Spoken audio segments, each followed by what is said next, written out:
So welcome. I'm Fred Ledley. I'm Director of the Center for Integration of Science and Industry at Bentley, a member of both the Natural and Applied Science Department and the Management Department. It's a unique opportunity at a school to be a professor both in business and in science. And I really want to welcome you to the first lecture in our Innovators Business Series. And we hope that this series, we're so privileged to have Dr. Susan Windham-Bannister as our lead-off speaker. We really hope that this becomes a lecture series, but also a dialogue in all the things that we can do as a community to accelerate not only scientific discovery, but the translation of that discovery into the products and the companies that the public wants. Today's event is very special. We're coordinating today's event with a bunch of things going on campus. One of which is a colloquium tomorrow on responsible innovation. And responsible innovation is a very important theme at Bentley, which had one of the first centers for business ethics in the world, I think 30 years ago. You can shout out if I'm not correct about that. And really now takes very seriously some of the work that our faculty have done in the areas of ethics, accountability, and responsibility. As applied to science, we have a special responsibility. And this isn't new. If you can't see the small print, this is a quote from Francis Bacon. The science is not only about intellectual enlightenment, it's also the relief of man's estate. So besides being a little bit sexist and a little bit arcane language, that is an idea of science that persists to this day. Our current science policy, I'm not going to read the slide. Some of you have seen it before and you can read it. Today's science policy is very much guided by a document called The Endless Frontier, which dates from the post-war period, where Vannevar Bush articulated that there really are two enterprises involved in innovation: a scientific enterprise, and then there's a step that we now call transfer, by which the fruits of scientific discovery are transferred to a commercial enterprise. And that commercial enterprise we tend to think of as for-profit, but is also not for-profit. So in Boston, the great academic medical centers we have are very much commercial enterprises. The biotech industry and the life science industry is very much a for-profit enterprise. The many nonprofits we have in the city are nonprofit, but share this mission of translating those fruits of discovery into products that treat people's diseases, into companies that provide profits and economic growth, and into jobs. And in this day and age, we can't underestimate the importance of creating jobs and creating the commerce which continues to drive our economy. Now, the issue of responsible innovation is that this is a public enterprise, and it's an enterprise in the public benefit. Tomorrow we have a Professor Joran van der Hoeven, who's a trustee of Bentley and a professor in the Netherlands, who did a large study for the European Commission titled Options for Strengthening Responsible Research and Innovation. And it is important to understand how do we not only translate these discoveries into that which the public considers valuable, but also do it in a responsible manner. And this definition, one of the more common definitions of responsible innovation, I think is just outstanding. It's how do we make this work? How do we make it work in an ethical and socially responsible manner? And very much there is an understanding that that involves public enterprises and oversight from public enterprises such as government. So not only do we have a responsibility to translate science into something of value, but the public has a right and a need to be involved through oversight, through openness, and through public support. So at Bentley and in our center, this is really our vision, that by bringing together the scholarship in business that Bentley is quite famous for, the scholarship in science from our community and the community in the area, and also the great tradition of Boston in innovation and creativity, we can really translate science more effectively for public value. So this is what the Innovators Business Series is all about, is to have this dialogue, to continue this discussion. And there's absolutely no one better to be our first speaker in this series than Dr. Susan Windham-Bannister, who is president of and CEO of the Massachusetts Life Science Center. You know, the Commonwealth of Massachusetts is very special. For those of you who, don't remember, we actually had an Affordable Health Care Act in 2008, and it works. And we didn't shut down the government over it.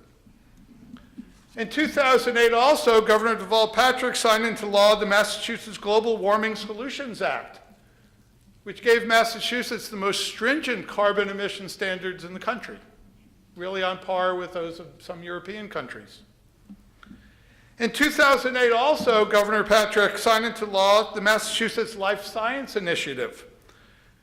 It's another landmark intended to ensure that the science that comes out of our many great research universities is in fact translated into successful products and sustainable businesses. There must be something about the water in Massachusetts, which is pretty clean, by the way, that we're able to take responsible innovation seriously and make it a public policy priority. And this is where Susan Windham-Bannister comes in. In her role as president and CEO of the Mass Life Science Center, she administers a $1 billion investment in life sciences, which was part of which was authorized by the 2008 Act. I know she's going to be talking at length about the Mass Life Sciences Center, so I don't want to steal her thunder.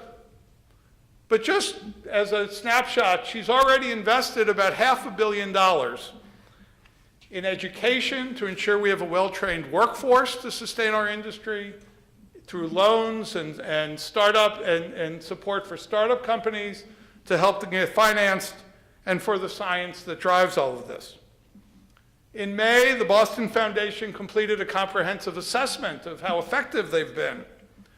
And I know Susan's going to show the results. I'm going to show you one slide that I'm sure Susan will be too modest to show you. But this is the report's conclusion, that they applaud the governor and the legislature for their foresight, and to the Mass Life Science Center, and by inference, of course, Susan Windham-Bannister is their CEO, for carrying out its public responsibilities in a most effective and efficient manner. There's that word, responsible, responsibilities. That's our theme. So that's why we're glad to have Susan. Let me just do a little bit of formal introduction for those who don't know. Susan is on a great trend. In 2011, was one of the 50 most powerful women in Boston. In 2012, she was one of 12 women to watch at Harvard Club.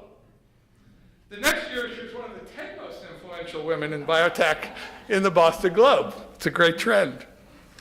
She has a bachelor's degree from Wellesley, a doctorate in health policy and management from the Heller School, with the other B school, business school begins with B here in Waltham at Brandeis. She's the author of numerous scholarly articles, as well as co-author of several books on competitive strategies in healthcare organizations, Medicaid and other experiments in state health policy. An accomplished scholar, executive, and public servant, she's a tremendous leader. She's also a tremendous role model and inspiration for many of our young people. It's an honor to introduce Dr. Susan Windham-Bannister.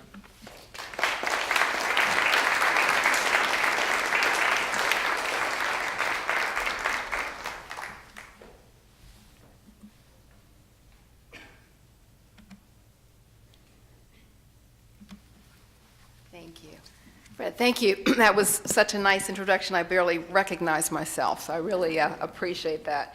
And let me say at the outset that I'm really appreciative to have some members of the team of the Life Sciences Center here. And this is, in fact, a team effort. So the data that you see here, the success that we will be sharing with you this evening are absolutely a result of a team effort.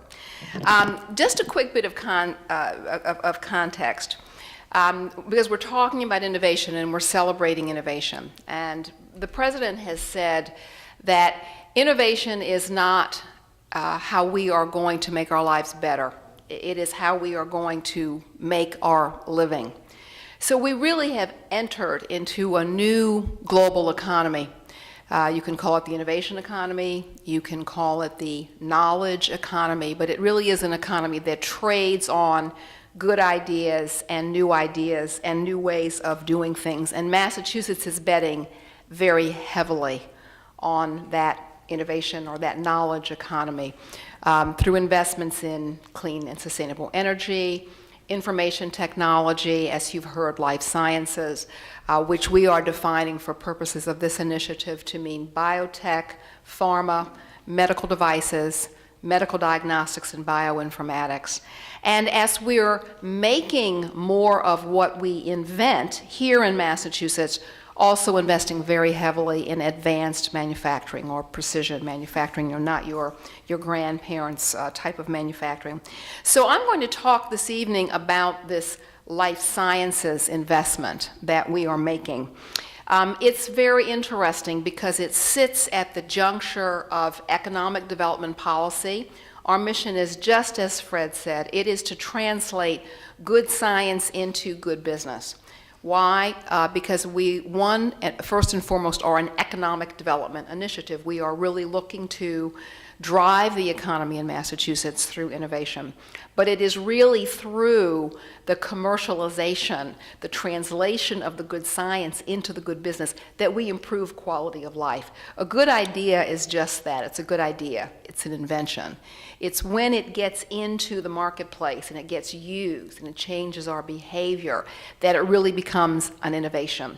And we know that the economic value as well as the public benefit increases exponentially as we go from discovery to commercialization. So we sit, first of all, at the juncture of economic development policy, but also health policy. I think we all know that the cost of health care has become unsustainable for most countries in the world, regardless of how these countries pay for health care. And so while innovation is a part of the solution, it can be a part of the problem. So it does become an issue of health policy. And thirdly, we are at a juncture of health policy, economic development policy, and business strategy, because at the end of the day, we are looking to find ways to encourage business or to encourage the transformation, the translation of good science into good business. So I want to talk this evening about the role that the public sector, and especially here at the state level, can play in this process. Because guess what? We talk a lot about innovation, but we don't do innovation very well. And I don't mean that just in Massachusetts. I mean that globally. Innovation, especially in the life sciences, is a long process. It's very expensive. It's very risky.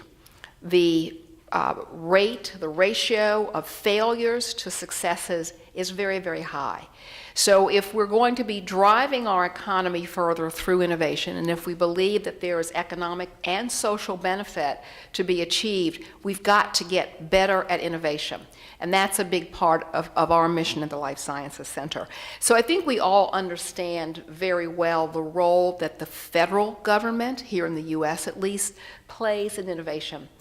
Billions of dollars invested in basic research. Some of the biggest innovations have come out of work by the Department of Defense, by the National Institutes of Health, by the National Science Foundation. But we believe that there's a very important role that we can play at the state level, and that's what I'd like to talk to you about. How do we think about innovation for the life sciences here in Massachusetts? Where are we investing and why are we investing there? And what do we know about our impact to date? Very quickly, let me remind us all of the resources, if you will, the assets that we have to work with here in Massachusetts. We have world-class academic and medical institutions. We're sitting in one this evening. We have, fortunately, the various industry sectors that comprise the life sciences, at least medically, all here in Massachusetts: biotech, pharma, devices, diagnostics, bioinformatics. We have a very highly educated workforce. We have an active investor community, and we have a very supportive government. $1 billion investment by our governor and by our legislator at a time when I think we'd all have to admit the economy has not been so great. And we've put that together to really now create what is the world's leading life sciences community. By just about any metric, and most experts agree on this. And life sciences have become the #1 source of new job creation here in Massachusetts. And we are creating jobs faster than any other state. And so right now, we have about 14,300 people working in life sciences per every million residents of the Commonwealth. That's a very, very high number per capita. So while quality of life and the public good is a big part of our mission, the economic value of the life sciences is also a very, very big part of our mission. Again, what are the assets that we are working with? 500 biotech companies here in Massachusetts. And by the way, I'm going to make my slides available. So some of them have a fair amount of detail, and I'm not going to go into all the detail, but you'll be able to take a look later on. So 150 biotech and pharma companies just in Boston and Cambridge, nearly 400 distributed in other areas of the state. We also have about 400 med tech companies, so medical device. Think of a stent, think of an artificial joint for a hip, think of a contact lens. All of those are medical devices. So you can see a lot of people in the Commonwealth work every day in the life sciences. We continue to outpace most other states in terms of the growth in biotech R&D jobs. And we have had a big impact on that, and we're very pleased about that. And we are one of a very few states where biomanufacturing remains very strong. So as I said, as we're continuing to make more of what we invent here in Massachusetts, we are really seeing some benefits in terms of some strengths of advanced and precision manufacturing. We have a really strong academic community. They play a very important role, as you will see, in the innovation process. Top-ranked universities and major academic research hospitals. And they, together, represent the leading recipients in the nation of research dollars from the NIH. 6 of the 10 top NIH-funded research hospitals are here in Massachusetts. And we also lead the nation in NIH funding for universities. So again, all of this data will be available to you. We have a very vibrant venture community as well, and you can see we get quite a high percentage of all U.S. venture capital investment in biotech. It's here in Massachusetts. And we receive as well a good share of the investment in medical devices. We have quite a lot of laboratory space, and it continues to grow, much to the delight of our companies and also the real estate developers here in Massachusetts. So this is throwing off a lot of dollars to companion industries. And we have lots of places for young companies to grow all around the state. We truly are in Massachusetts contributing to global health. You'll see some of the drugs that are under development here in Massachusetts, especially in oncology. So we can feel very good that we're thinking and we're working here in Massachusetts on things that are definitely going to affect global health care. So there you go, sort of a bit of all the great things that we have in Massachusetts. So what are we doing with them, and why wasn't it enough to just let them keep ticking along? And the answer really is that in innovation, 1 + 1 doesn't equal 2, it equals 11. We really needed to pull these resources together into an ecosystem, into a community, not a cluster. That's just a collection of assets. We really needed to really create better leverage on these assets. So this is where we come in, the Life Sciences Center. It is really our mission to develop and offer creative tools, funding opportunities for economic-driven initiatives in the Commonwealth.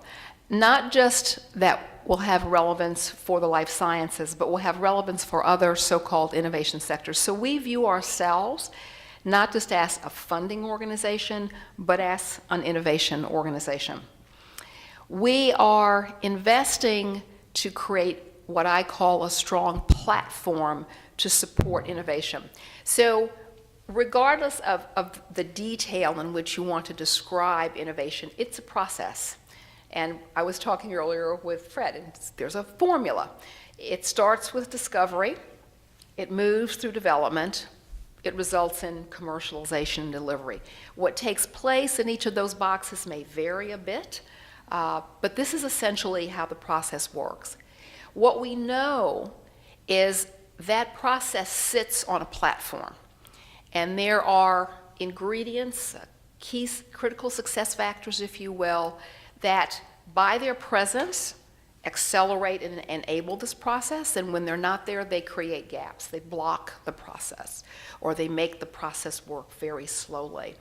And so our goal at the Life Science Center is to fill the gaps that disrupt the smooth and the rapid movement across these phases, and to do so in such a way that we've got in Massachusetts the strongest platform to support innovation. And more importantly, we would like Massachusetts to be the laboratory to innovate how we innovate. I said earlier, we don't innovate very well. And we believe that if we can put many of the critical success factors, and we can get our life sciences community members to really work as a high-performing ecosystem, we can make some great strides here in Massachusetts in rethinking and reformulating how we innovate. So we're investing in a number of areas that we believe are really critical to the promotion of this platform. And that is, one, a good pipeline of translational research. Very different from basic research. Basic research is important, but we fund at the center translational research. Research that's not just interesting, but has the potential for application, or has as its primary focal point application. Secondly, a pipeline of early stage companies. The culture of entrepreneurship and the ability of young companies to grow and to be successful. Thirdly, workforce. We need a talented workforce. That's our calling card. It's a reason that companies come here. It's a reason that they choose to grow here. It's a reason that they form here. A highly skilled workforce. Thirdly, infrastructure. The governor likes to call this the unglamorous work of government, but it is really the work that undergirds everything else. Some of it is basic infrastructure. Are there pumping stations in cities and towns so that companies can locate biomanufacturing facilities there? Is there broadband around the state? And some of it infrastructure that's very, very cutting edge. Some of it is focused on novel, unique research centers. Some of the infrastructure is simply upgrading outdated labs in our high schools and our colleges and our universities. Another area in which we heavily invest is partnering with the private sector and promoting and funding convening and collaboration. Because as I said, at the end of the day, this is where we start. These are the assets. It's really pulling them together into a high-performing innovation ecosystem that is going to exponentially accelerate the pace and the success of innovation. Now, when you heard that we have $1 billion, I'm sure many of you thought, where the heck did Massachusetts get $1 billion in this bad economy? I have to say, at the outset of this initiative, a lot of people thought that the state had given the center a check for $1 billion. It was sitting in a bank. We could travel around if we liked you. We could write checks. We were really popular for about a month, as long as people thought that this was how it worked. In fact, there are 3 tranches. The good thing about this is it really enables us to offer a portfolio of investment tools. So fully half of this $1 billion, as you can see, is in a capital fund. It comes from the sale of bonds by the state. And we use these dollars to promote infrastructure, to create infrastructure, support, upgrade infrastructure all around the Commonwealth that really enables life sciences-driven economic development. As you can see, about a quarter of our investment is not really cash at all. It is the ability of the Life Sciences Center to award tax incentives, which we do on a competitive basis to life sciences companies in exchange for short-term job creation, net new job creation. And thirdly, we receive every year an appropriation in the state budget from the legislature. That varies. This $25 million is not guaranteed, and I can tell you that given the economy of the state, since 2008, the inception of this initiative, we have yet to receive $25 million from the legislature. The most we've received has been about 15. And that's greatly informed our work. It has meant that we have very heavily emphasized strategic decision-making for these dollars and leverage. We have really developed a public-private partnership because it is extremely critical, given our sometimes precarious funding situation, that we're seeding, we're accelerating, but we are not the entity that is responsible for ultimately sustaining. And we believe that if we are investing in projects, initiatives, unmet needs that are important to the marketplace, then we will be able to attract matching dollars. We are a quasi-public agency, which means we're funded by the state, but we're governed by a board. It's a small board, and it is a very prestigious board, as you can see. The positions on the board are defined in our statute, but the members of the board rotate. So you will see here that there are some members of the governor's cabinet. I like to say the chief business development officer and the chief financial officer of the state co-chair our board. The president of our public university system, it's the UMass system, and then individuals who really represent some of the areas that I talked about that are so key to innovation, our academic medical centers, an individual with expertise in starting life sciences companies, and a researcher who really understands the translation of research into commercialization. So this is our board of directors. But we are also advised by a blue ribbon scientific advisory board, and they work with us on all, or almost all, of the investment decisions that we make. This is a multidisciplinary board. I know it's a bit of an eye chart. You may not be able to read all the names. But represented here are experts from industry, from the entrepreneurial community, from academia, and from the venture community. So they are bringing this multidisciplinary perspective, we like to call it the wisdom of crowds, to the decisions about the relative best use of these dollars. It leads to some very lively debate and some very, very smart investment decisions. I mentioned to you that this is a public-private partnership. So halfway through the initiative, we've invested just under $500 million. But what's more significant is that we have leveraged that with $1.2 billion of private investment. The vast majority of it has come from industry. So we've really proven in that if the public sector is making smart strategic decisions and investing in areas that matter to industry, to the private sector, they will step alongside and provide matching dollars. I mentioned that we have 5 priorities. I won't go through them again, but you can see them here. Again, it's making sure that our academic institutions are competitive and especially focusing on their ability to do good translational research, supporting the pipeline of early stage companies, workforce development, investments in infrastructure and ecosystem, and promoting novel models of collaboration. The good news is this. In the years that this initiative has existed, Massachusetts has become an international target for investment and growth. Over half of the largest biopharma employers in the state right now have 1,000 workers or more.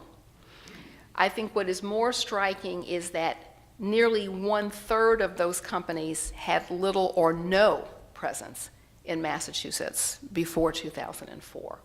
So this has been dramatic growth in a short space of time. We like to say 10 of 10. All 10 of the 10 largest biopharma companies in the world have decided they must be in Massachusetts. Our footprint in terms of growth of companies looks like this. Starting in 2008, there were certainly some companies that were here. Between 2011, that began to grow. In 2012, it really began to accelerate. And in 2013, it has just really taken off. These are companies from all around the world. Some are very small. And as you can see, certainly the industry giants are represented here. So let's talk a little bit about what we know or how we know that we have created this impact. And Fred had referenced the Boston Foundation report. So you can see here the change in employment by life sciences industry. We've just had these numbers updated, and they have continued to, they have shown that even as other segments of the mass economy have slowed down or have actually lost jobs, the life sciences sectors continue to grow. Perhaps not as quickly as they have been. It's a very tough economy, but these continue to be one of the few sectors of the economy in Massachusetts that are growing, and you can see it by some of the different segments. Again, the growth in Massachusetts by industry sector, you can see that the life sciences have really catapulted over what have historically in Massachusetts been our big job-creating sectors, education and health. Those historically have been the largest job creators in Massachusetts. You can see employment in life sciences indexed, Massachusetts versus the US. And you can see how we do relative to the big competitor states. So you can see that we were growing, we're the sort of the greenish blue line. We were growing steadily, and then you can see 2008.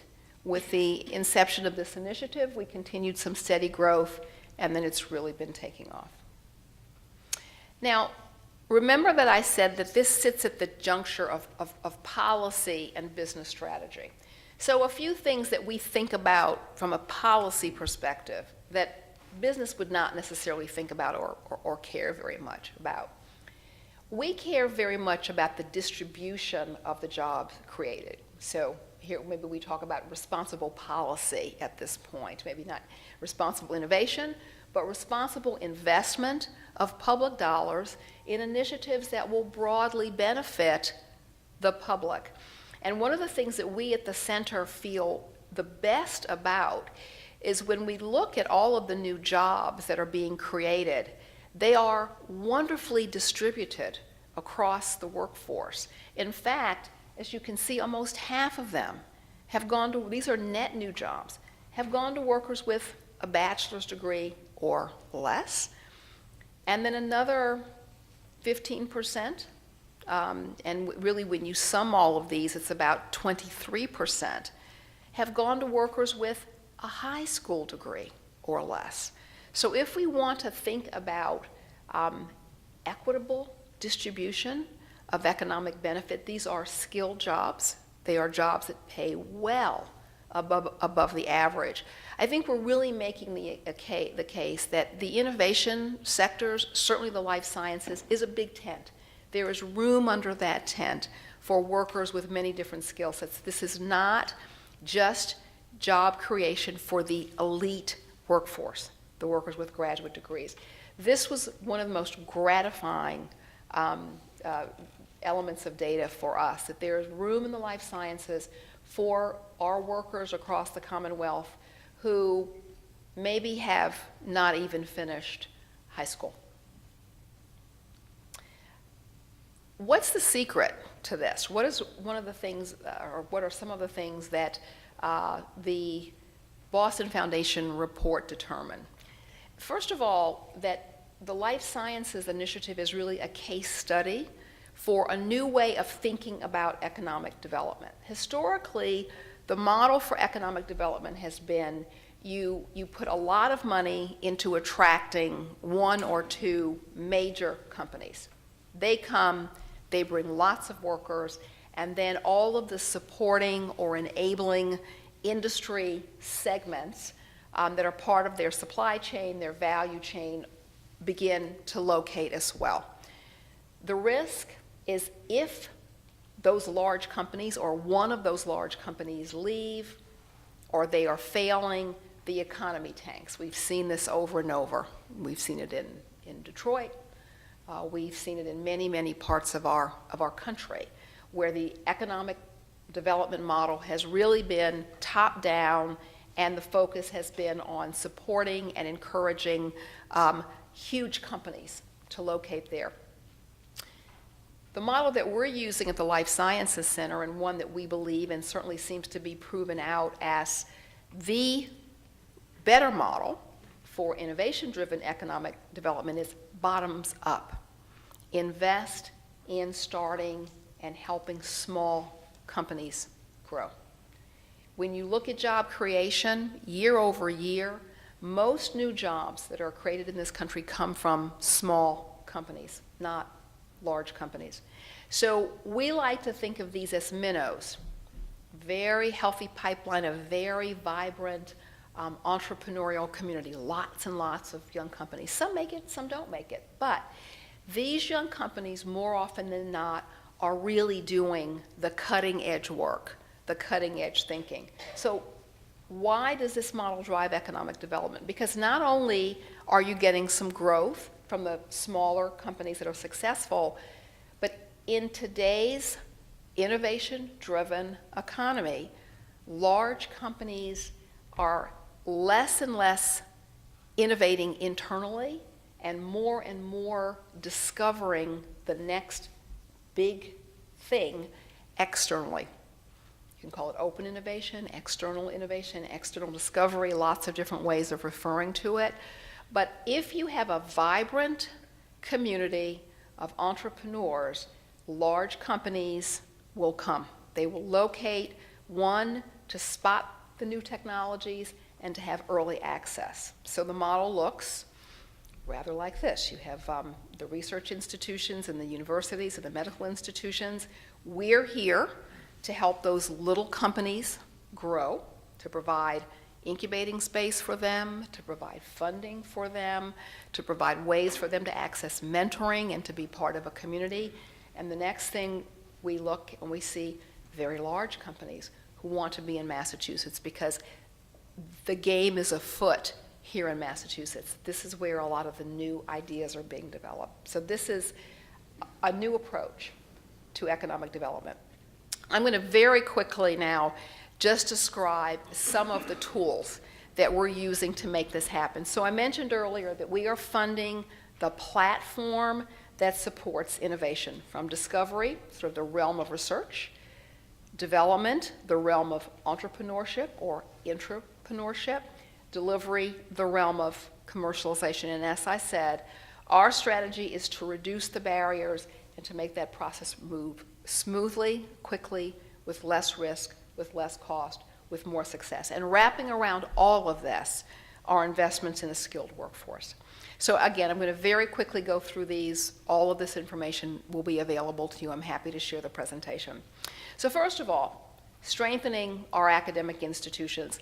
We have a portfolio of grants that are really designed to make sure that our academic institutions are very actively engaged in translational research, partnering with industry, and really an integral part of quickly helping to get research from the bench to the bedside.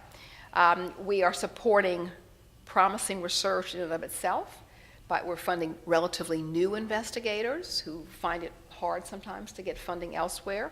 We are providing funding for faculty to help universities or medical centers hire top faculty, department anchoring faculty, faculty who will really bring lots and lots of expertise. And very importantly, we fund collaborations between industry and academia. So Fred heads the Center for the Integration of Science and Industry. We are using financial incentives to make sure that industry and academia work together. Industry needs academia. Academia needs to understand how industry works, how science looks in industry, and how to bring the expertise of the faculty and the students to really meet the needs of industry. So again, I'm not going to go through these in great detail. 5 universities received grants for us from faculty. I'm showing them quickly because I really want to show something we're certainly very proud of, which is the distribution of these dollars across the state. So you'll see here some of our public universities, BU, Brandeis, the work that has gone to early stage scientists. So you'll see here universities, you'll see independent research institutions, our academic medical centers, our very well-known research centers, and Tufts Veterinary School. You may not have realized that a veterinary school plays a very, very important role in life sciences related innovation as it pertains to humans, especially in infectious disease transmission. So these are our 21 new investigator grants, and these investigators have gone on now to win grants from NIH, and a lot of this has helped them establish their work and establish their reputation. They've published, they've made now a lot of new knowledge available to the research community. I mentioned the grants that we award that really encourage academic and industry collaborations. Again, you can see some of the collaborations. Some of these are very, very small companies, and some of them, RXI Pharmaceuticals is a tiny company, but they're working with the UMass Medical School. And again, you'll see a lot of big companies. You'll see some international companies. Again, the goal is to help accelerate the pace of development by getting industry and academia to work together. I mentioned that workforce development is one of our priorities. So in this case, we actually have grants that are focused on the infrastructure within our schools, both at the high school level, the community college level, our four-year colleges and universities, but also finding ways to give students real-world work experience by paying for internships and by connecting people and careers. So we have a program whereby we give grants to high schools. In particular, we try to focus on what we call the gateway cities in Massachusetts. These are the economically challenged communities of Massachusetts. We want all kids in Massachusetts to be trained and able to compete for jobs in the life sciences if they so choose. Our internship challenge is one of our most popular programs. It's a speed dating service. Students from schools all around the Commonwealth can, if they're juniors or seniors, they're recent grads, if they're in master's programs, put their resumes on our website. Companies come and find the students that have the experience, the expertise, or are located where they would like to access them. So this is absolutely employers and qualified interns finding each other. We have provided stipends for the placement of over 1,300 interns from 145 different colleges and universities. Beth, do you know if any Bentley students have participated? There have been, so we're happy to hear that. 356 companies. Now here's the unique thing about the program. Any company could use the database to find interns. We pay the stipend only for small companies. The method to our madness is twofold. Very often, interns get a much richer experience in a smaller company. Very importantly, they get exposure to entrepreneurship. We want students to think about the possibility of being entrepreneurs. Our website is a great resource for finding what's available in Massachusetts and often finding connections to life sciences careers. And I talked about what we do to help businesses grow. We start with business plan competitions. I don't know if you have a competition here at Bentley, but a lot of universities run business plan competitions. And we are very interested in providing the prize money for a life sciences track within those business plan competitions. So we've provided about $500,000 in sponsorships at this point. We then provide working capital for early stage companies. We're giving loans to companies. We want these entrepreneurs to think about where they're going to raise their next round of money. We're bridging them to their next tranches of funding, about $17 million to 26 companies. Then we have money to help companies bridge to commercialization. And for more mature companies, as I said, we have tax incentives for which companies can apply and compete based on job creation. Very stringent program, lots of clawback provisions if companies don't hit those targets within a year of receiving the incentive from the state. Again, I'm not going to go through these in great detail, but these are over the years, the loans that we have made. You will see that some of them are medical devices, some of them are tools. Wolf Laboratories is a CRO, contract research organization. They do outsourced development work. Some are biologics. AESRX is doing some work in sickle cell anemia. So we're also very interested in companies that are doing work for segments of the population that may not be well represented in the current armamentarium of medications. You also, I hope, will notice the distribution of the companies across the state. They're not all in Boston or Cambridge, North Shore, the South Shore, Western Mass.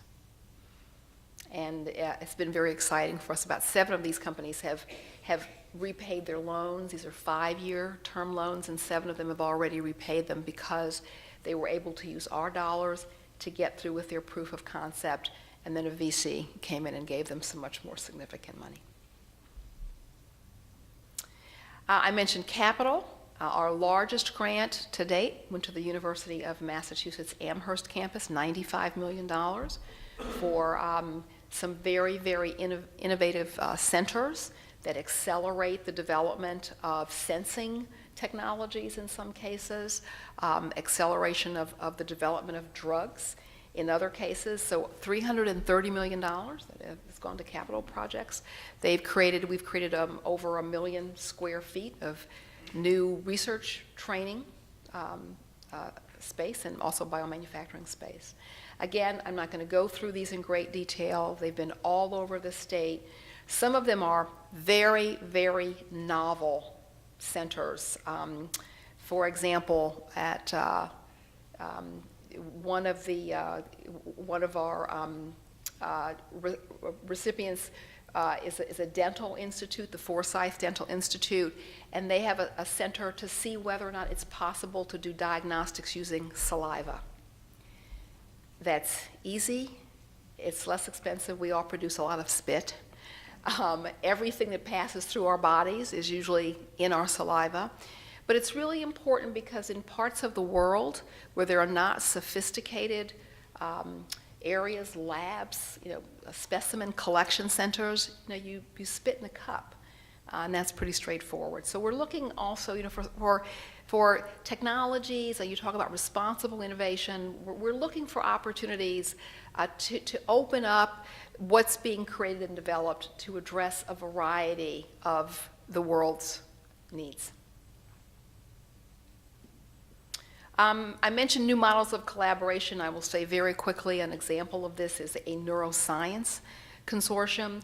We were able to get 7 of the largest global companies in the world to come together and acknowledge that they're not making a lot of breakthroughs in neurodegenerative diseases.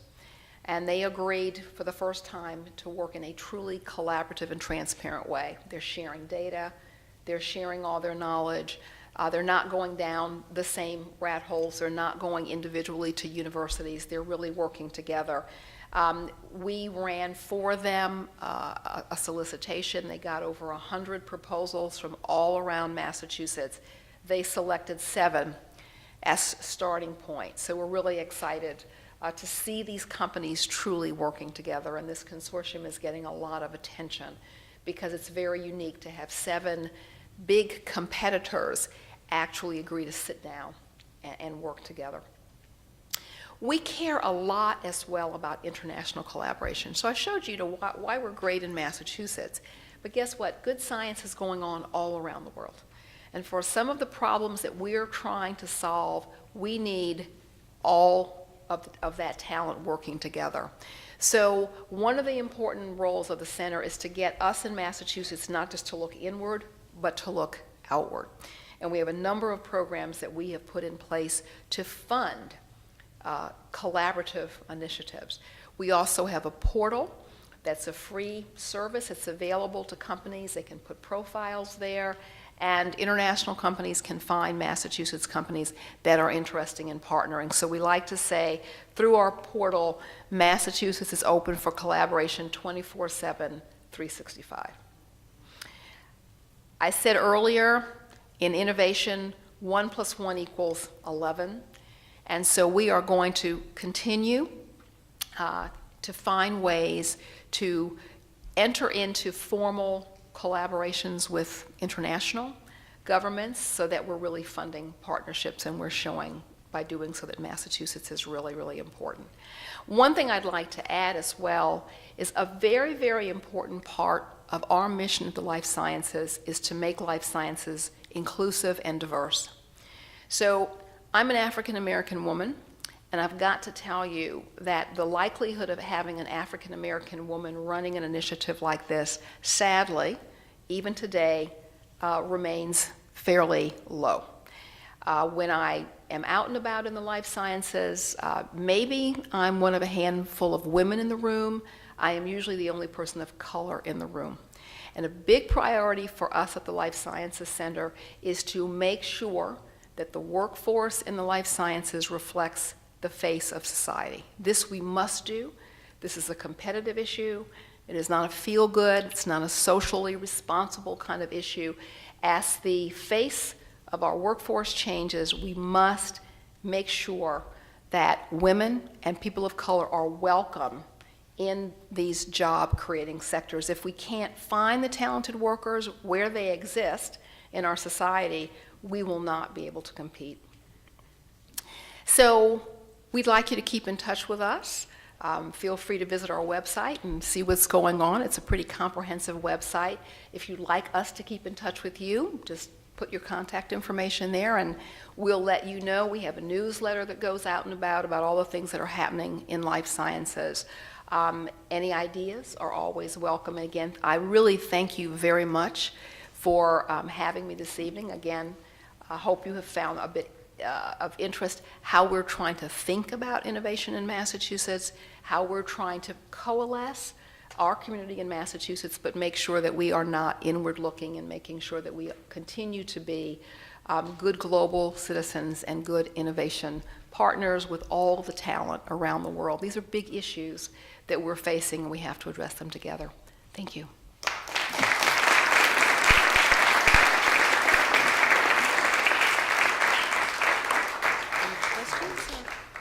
Yeah, what I'd like to suggest is we do a couple of questions here, but we actually have food and drinks and coffee just next door, and really encourage everyone to come. A couple of questions people would like to ask to the crowd. It's not a question, it's a comment to follow up on Dr. Bannister's comment about internships. And I don't know if we emphasize that there are students with a business background are encouraged to apply for those internships. The other piece is that it's my understanding that international students are welcome to also apply for those internships. That's exactly right. And again, I know that it was hard to read that little that pie chart, but it really showed the distribution of the students, and you will see a lot of interns have business backgrounds.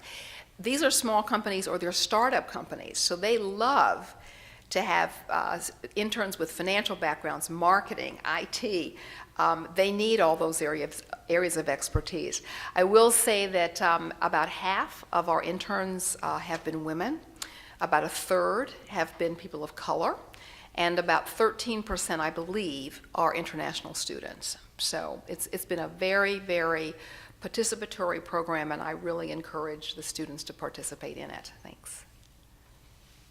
Just a real little comment, we used 5 or 6 interns with Pluribus for that program, and it was a great experience and easy to find. Thank you. So you were with Plurimed? Yeah. So may I just say that Plurimed is one of our biggest success stories. It was one of the early companies that we funded and was then acquired by Sanofi, is that correct? And added to Sanofi's biosurgical group. So now we have a wonderful product, I love the name, Lagoo, from a company, it's a blood occluding technology. You basically take Lagoo and your body temperature makes it actually congeal, so it's wonderful for surgery, and especially surgeries where there's a lot of bleeding. And I don't know if you're a big fan of the medical TV shows where, oh, the patient's bleeding out. Said, oh, let's grab some Lagoo. We can fix this right now. But for us, it was very exciting that we could help a company move forward. A giant, I talked about this external discovery, would spot this technology, acquire this technology, and now has its mighty global muscle behind making this available. So we are very excited, and thank you. I'm really happy to meet you, and congratulations again. You mentioned that the rate of failures to successes is very high in life sciences. I understand that in absolute numbers. Is it also very high relative to other industries? I think it is high relative to, say, technology. So if we're talking about innovation in terms of apps, I think in technology, if I understand correctly, it's very acceptable to bring an MVP to market, which is the minimal viable product. So it may not be perfect, but you can keep working on it. I can't bring a drug to market and say, this may kill a few thousand people, but I'm going to keep working on this and make it better. So when we look at it relative, even to medical devices, it's just faster. I won't say it's easier, but the process of getting from discovery through development and distribution is much shorter. With drugs, that's really a challenge, and I think it's why we're hopeful that high throughput computing, big data sets, the ability to model based on millions and millions of bits of data may bypass the need for some of the clinical trials and the various safety procedures that right now we can't bypass in some aspects of the life sciences.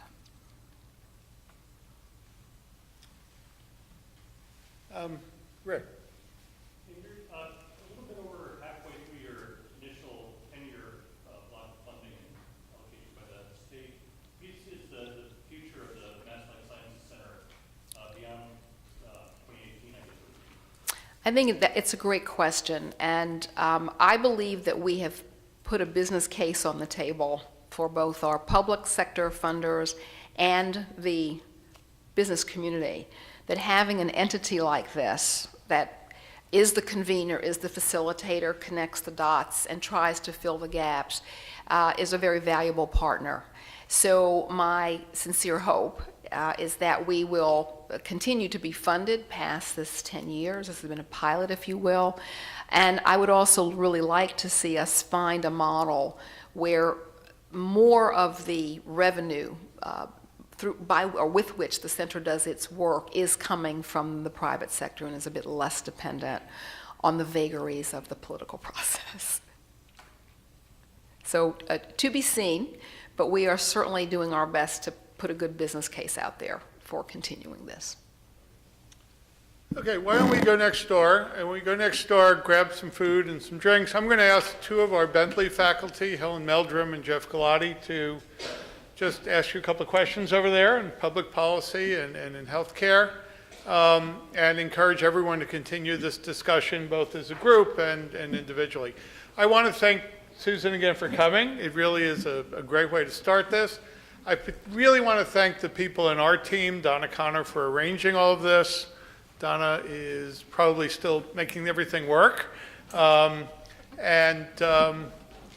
talk to you all next door. So next door is out the door and just to your left. And I know that the Red Sox are playing tonight, so thank you so much for your interest in being here.